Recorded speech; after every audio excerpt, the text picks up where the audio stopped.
Nominee, ये word तो आप लोगों ने ज़रूर सुना होगा, क्योंकि जब भी आप बैंक में बैंक अकाउंट ओपन के लिए जाते हैं या फिर एफडी के लिए जाते हैं या फिर आरडी के लिए जाते हैं तो आपसे आपके नॉमिनी के बारे में पूछा जाता है कि आप नॉमिनी जो है वो किसको बनाना चाहते हैं और उसकी डिटेल भी आपसे मांगी जाती है। और नॉर्मली सभी लोगों को ये लगता है कि जैसे ही बैंक अकाउंट होल्डर की डेथ होती है तो उसकी डेथ के बाद जो है नॉमिनी ही उस पैसे का मालिक होता है, लेकिन इसमें बिल्कुल भी सच्चाई नहीं है, क्योंकि इसके रिगार्डिंग काफी सारे लॉ सेटल जो हैं वो हो चुके हैं। और अभी हाल फिलहाल में भी नॉमिनी के रिगार्डिंग एक लेटेस्ट जजमेंट आई है और साथ में ही भारत सरकार के द्वारा एक बिल पास किया गया है जिसमें यह बताया गया है कि अकाउंट होल्डर जो है वो 4 नॉमिनीज को बना सकता है। सो फ्रेंड्स, जानेंगे आज की इस वीडियो में इस जजमेंट के बारे में और साथ में ही इस नए कानून के बारे में। सो फ्रेंड्स, मैं हूं एडवोकेट मोहित और आप देख रहे हैं हमारा चैनल लीगल अटैक। अगर आपने ये चैनल अब तक सब्सक्राइब नहीं किया तो चैनल को सब्सक्राइब कर लीजिए, क्योंकि लॉ से रिलेटेड बहुत ही बढ़िया कंटेंट इस चैनल पे आने वाला है। सो फ्रेंड्स, बिना किसी देरी के चलिए वीडियो शुरू करते हैं।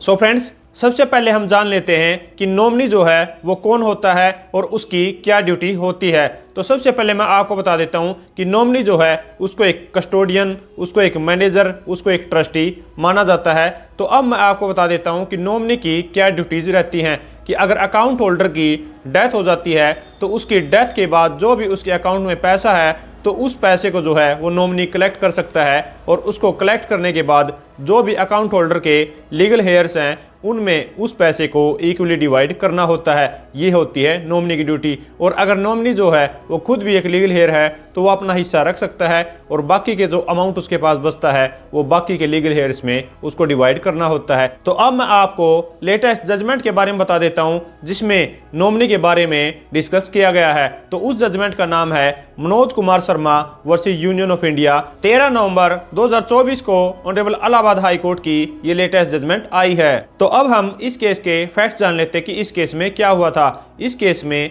एक ओल्ड मदर थी और जिसकी काफी सारी एफडीआर थी, और उस मदर की जो डेथ हो गई थी वो हुई थी 8 फरवरी 2020 को। तो सारी एफडीआर में मदर ने जो पिटिशनर था उसको नॉमिनी बनाया था। तो यहाँ पर मदर की डेथ के बाद जो पिटिशनर ने एक मैंडेटरी रिट पिटिशन डाली, जिसको रिट ऑफ मैंडेमस भी कहा जाता है, कि बैंक को ये डायरेक्शन दी जाए कि एफडीआर का जो भी अमाउंट है वो मेरे फेवर में रिलीज किया जाए। और साथ में ही ये भी पता लगा कि एक सक्सेशन सूट जो है वो भी फाइल किया गया था और जो कि ट्रायल कोर्ट के द्वारा डिसमिस कर दिया गया, क्योंकि एक और अनदर केस जो है वो भी पेंडिंग था, cancellation of the alleged will. ये कहा गया था कि मदर की जो अलेज्ड विल है उसको कैंसिल किया जाए। तो ये भी जो है वो ऑनरेबल हाई कोर्ट की नॉलेज में आ चुका था। तो यहाँ पर ऑनरेबल हाई कोर्ट में पिटिशनर की तरफ से मेन आर्गुमेंट ये थे कि as per under section 45 ZA of banking regulation act 1949 वो पैसे को रिसीव करने के लिए इंटाइटल्ड है। और ऑनरेबल हाई कोर्ट ने भी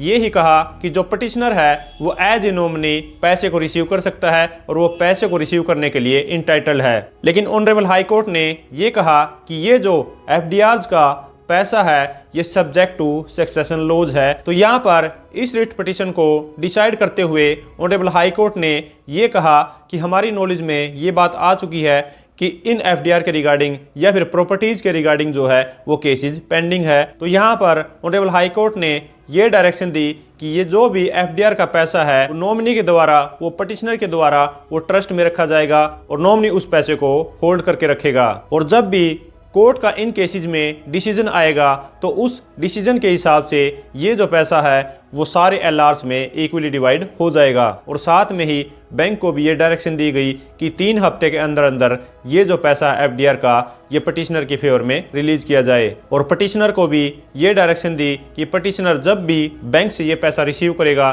तो वो बैंक को एफिडेविट देगा कि मैंने ये पैसा रिसीव कर लिया है। तो ये सारी की सारी जो भी कंडीशंस हैं या फिर डायरेक्शंस हैं इनको बताते हुए ऑनरेबल हाई कोर्ट ने इस रिट पिटिशन को डिस्पोज कर दिया।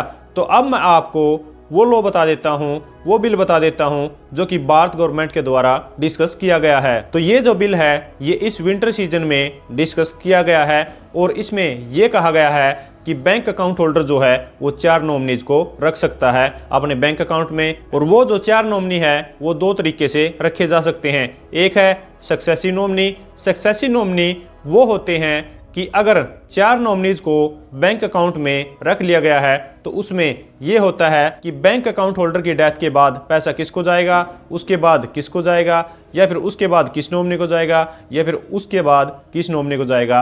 तो इसको बोला जाता है सक्सेसिव नॉमिनी। कि अगर 4 नॉमिनी जो हैं वो ए बी सी डी है तो सबसे पहले ए के पास जाएगा, उसके बाद बी के पास जाएगा, और उसके बाद सी के पास, और उसके बाद डी के पास ये पैसा चले जाएगा एज पर सक्सेशन लॉज। और दूसरा जो नॉमिनी रखने का तरीका है वो है साइमल्टेनियस नॉमिनीज। यहाँ पर इकट्ठे 4 नॉमिनी जो हैं वो रखे जा सकते हैं और बैंक अकाउंट होल्डर के द्वारा उनकी परसेंटेज बताई जा सकती है कि इस नॉमिनी को इतना % मिलेगा, इस नॉमिनी को इतना % मिलेगा। इसको भी मैं आपको एक एग्जांपल के तरीके से समझा देता हूं कि अगर मान लीजिए 4 नॉमिनी बैंक अकाउंट होल्डर ने रख लिए हैं और बैंक अकाउंट होल्डर के अकाउंट में 40 लाख रुपए हैं, और यहाँ पर अगर 4 नॉमिनी हैं तो हर नॉमिनी को जो है वो 25% जो है वो जा सकता है, यानी कि हर नॉमिनी को 10-10 लाख रुपए मिल सकता है। लेकिन अगर बैंक अकाउंट होल्डर ये चाहता है कि ए और बी जो नॉमिनी है उनको 5-5 लाख रुपए जाएं और जो सी और डी नॉमिनी है उनको 15-15 लाख रुपए जाएं, तो वो इस हिसाब से भी नॉमिनीज की जो परसेंटेज है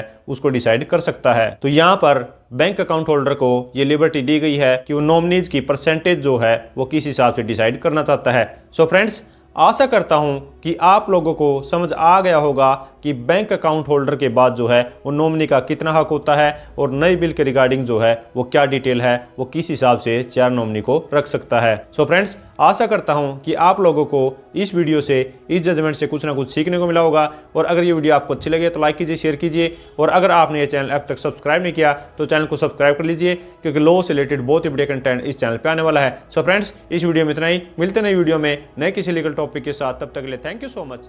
बाय बाय।